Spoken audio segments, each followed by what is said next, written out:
नमस्कार बंधुरा पार्वती रान्नाघरे सबाइके स्वागत। आज आबार आमी एसेछि आरेकटा नतुन रान्ना करब। आजकेर रेसिपिटा हलो पनिरेर।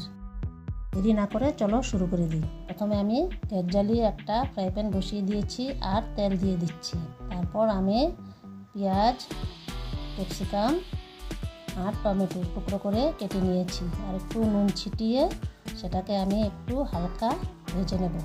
সবজিগুলোকে বেশি ভাজার দরকার নেই।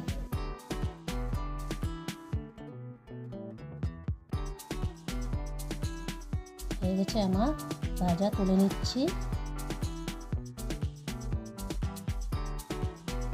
তারপর আরও একটু তেল দিয়ে ওই তেলের মধ্যে আমি ফোড়নে দিয়ে দিচ্ছি একটা শুকনো লঙ্কা, একটা তেজপাতা, এলাচ, দারচিনি আর আমি এখানে একটা বাটা মশলা দিচ্ছি। বাটা মশলাটার মধ্যে হচ্ছে একটু আদা, একটু রসুন, একটু টমেটো আর পেঁয়াজ, সেটাকেও দিয়ে দিয়েছি।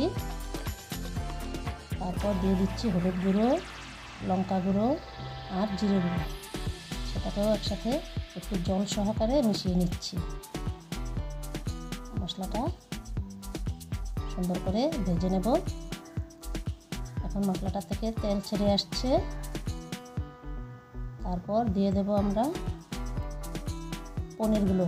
পনিরগুলোকে আমি ভাজিনি, কাঁচাই রান্না করব।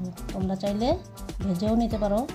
এখন পনিরের সাথে মশলাগুলোকে আমি ভালো মতো মিশিয়ে নিচ্ছি। তারপর দিয়ে দেব আমি সব সবজিগুলোকে যে ভেজে রেখেছিলাম সেটাকে দিয়ে আবারও আমি একসাথে মিশিয়ে নেব। এখন আমি আরও 5 মিনিটের মতো রান্না করে নেব যাতে মশলাগুলো সব কিছুর ভিতরে ঢুকে যায়। তারপর দিয়ে দেবো একটু চিনি দেওয়ার পর দিয়ে দেবো উপর থেকে কসুরি মেথি, একটু হাতের মধ্যে ঘষে দিয়ে দিয়েছি। দিয়ে আবারও নেড়ে চেড়ে সব কিছু একসাথে মিশিয়ে নেব।